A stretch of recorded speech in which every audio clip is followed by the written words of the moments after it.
Welcome back to my channel. Let's grow together. Thank you so much for tuning in. If you haven't already, please subscribe to this channel. And then below in the description box, I will put a link to my newsletter that I put out every week that these conversations are based off of. So this week, talking about that word forgiveness. Forgiveness. This is something I'm still working on myself. It always depends on the circumstance and the person of how easily I just hand it out. I want to hand out forgiveness like Halloween candy, like the king size Halloween candy, but that doesn't always happen. And this sparked from a conversation I was having with somebody recently, because I was thinking about a particular person that makes me uncomfortable. And I'm like, okay, I don't know if it's a matter of me not forgiving them or I just don't trust the person.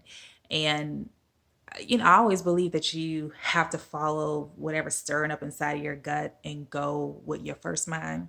Like we have several, but go with like your first instinct. And that's just that spiritual sixth sense when you just feel that something isn't right. Or I was thinking whether or not that was truly unforgiveness because this person did have numerous occasions of being deceitful, was a habitual line stepper, if you will. So, what does that say? Where does that lead me? What do I do with that? Because it causes an uncomfortableness, a burden for me to do something, and I want to live righteous and live holy. So, how do I go about this in a holy way? Because I don't know. I don't know. So, let's talk about it. So, like forgiveness, I looked up the definition of forgive, and it literally said to release somebody, regardless of their character flaws or mistakes, just to let go, to cancel. And I also looked up trust because, again, it was like those blur lines between unforgiveness and trust.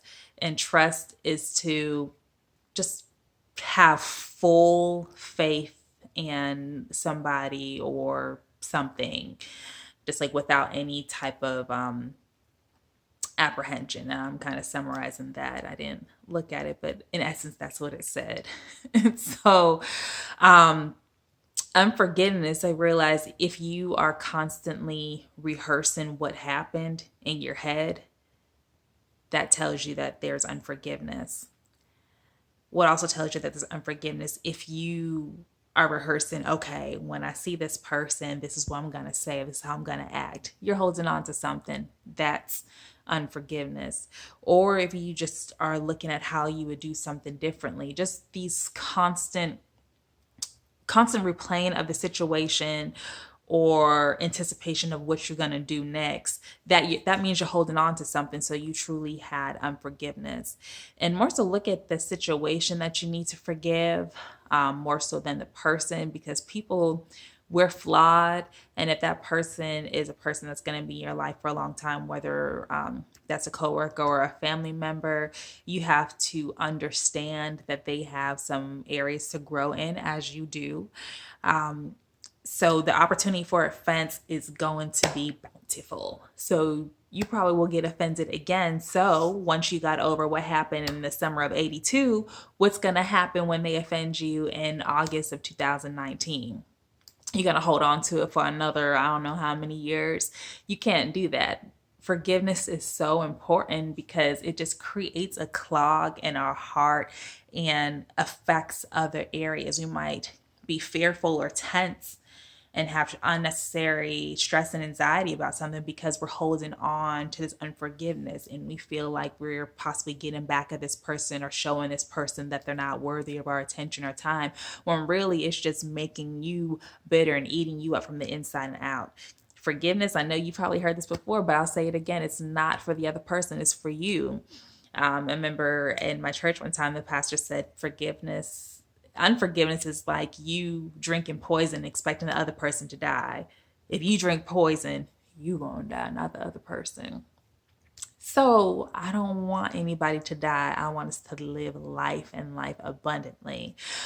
So we know those circumstances and those people that make us uncomfortable, but the unforgiveness is just something that we cannot hold on to.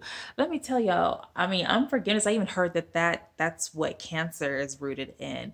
Our outwardness and the things that we have going on in our mind, the battles in our minds and in our heart come out in our body. Our body wants to be a well-oiled, healthy machine, but we can cause unnecessary stresses that could trigger some certain diseases and illnesses. Please look it up. I'm not just talking. I've really heard that. And if you think back towards things that you're going through or other people, you might find some